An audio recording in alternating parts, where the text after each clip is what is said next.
Now, if we wanted our website to not just detect button presses, but also to detect keyboard key presses to activate the relevant drum. Say if I press the W key, then it should activate this drum, and if I press J, then it should activate the snare. Then how exactly do we do that?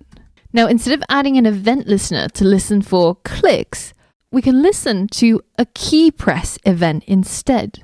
So we would write something like addEventListener key press, and notice that the weird thing about events is that they're named all in lowercase. And it's a good idea to take a look at the docs whenever you're trying to type them, because it's pretty counterintuitive. So we're going to try and target this key press event. And if there was a key press, then we'll simply call an anonymous function which sends an alert that says key was pressed.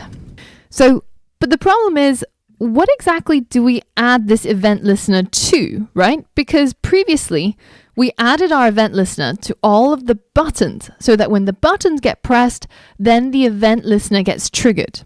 But in this case, we're kind of waiting for the keyboard keys. So how do we add an event listener to the keyboard? Well, you don't have to. You can add an event listener to the entire document so that the entire web page starts listening for keyboard strokes. So now let's hit save and let's refresh our page. And if I tap on any of the keys on my keyboard, then I get the alert that says key was pressed. Now the next problem is, how do we figure out which key was pressed exactly? Now remember how we said that when we add an event listener to an element, then once the event happens, the element will trigger the function that's in the second parameter. So in this case, when a key press is detected, it will trigger the function that tells the browser to show an alert. Now, when that function gets triggered, there's also the option to pass in a parameter. And we can call that parameter event or E, but essentially what it allows us to do is it lets us tap into the event that triggered the event listener. So instead of showing an alert, let's console log this event and see what we get back. So now if we refresh our page and we press any key, then you can see that what's logged in here are the keyboard events that triggered the event listener. So if you expand this, you can see that it actually gives you a whole bunch of information, including the key that was pressed to trigger the event, other things such as the key code, the character code, and a whole bunch of other things. So you can see that whenever I press any key on the keyboard, this event tells me which key was pressed. And that's kind of what we need in order to get our drum kit going, right? And if you look in the docs for the key press events, then you can see that they have a whole bunch of properties that we saw in the Chrome developer tools. And you can read about what each of them do by taking a look at the MDN docs. Now, the key that we're most interested in is this one called key. And this is the key value represented by the event. So which key on the keyboard got tapped, essentially. And this is what we need in order to figure out which sound to play. So notice how we already have this switch statement, which checks to see which key was passed in and responds by playing the relevant sound. Now the problem is that this is all inside the event listener for our button clicks. So as a challenge, I want you to create a function that takes a character and checks it against the switch statement in order to play the correct sound.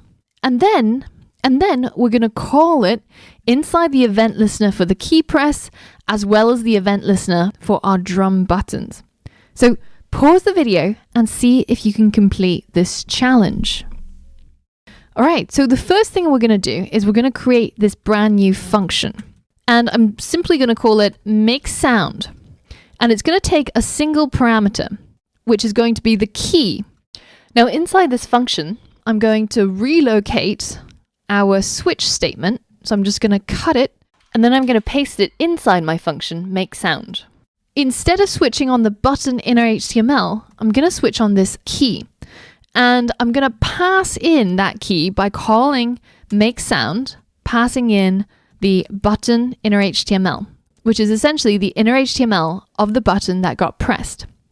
But I'm also going to do the same thing down here. So I'm going to get rid of the console log, and instead we're going to call makeSound, and I'm going to use the event.key.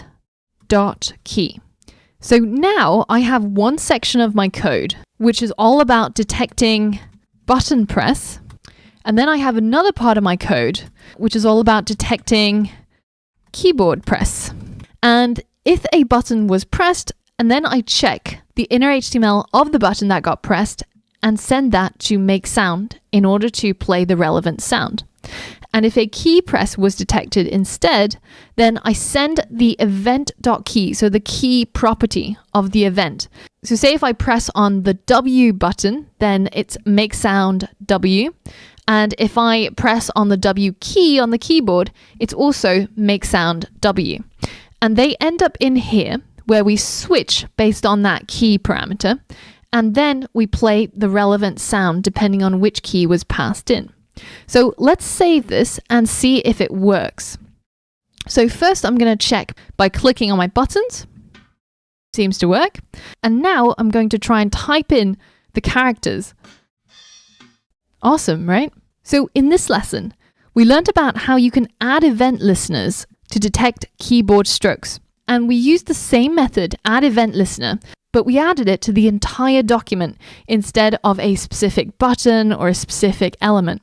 And once that was detected, then this function gets called, passing in the event that triggered the key press. And that event contains a property called key, which tells us which keyboard key was pressed.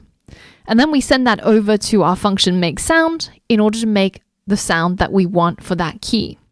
Now, in order to fully understand this part of the code, we have to understand how in JavaScript we can pass functions as parameters. And we can also have functions as callbacks, which include things that we get back after the event has happened.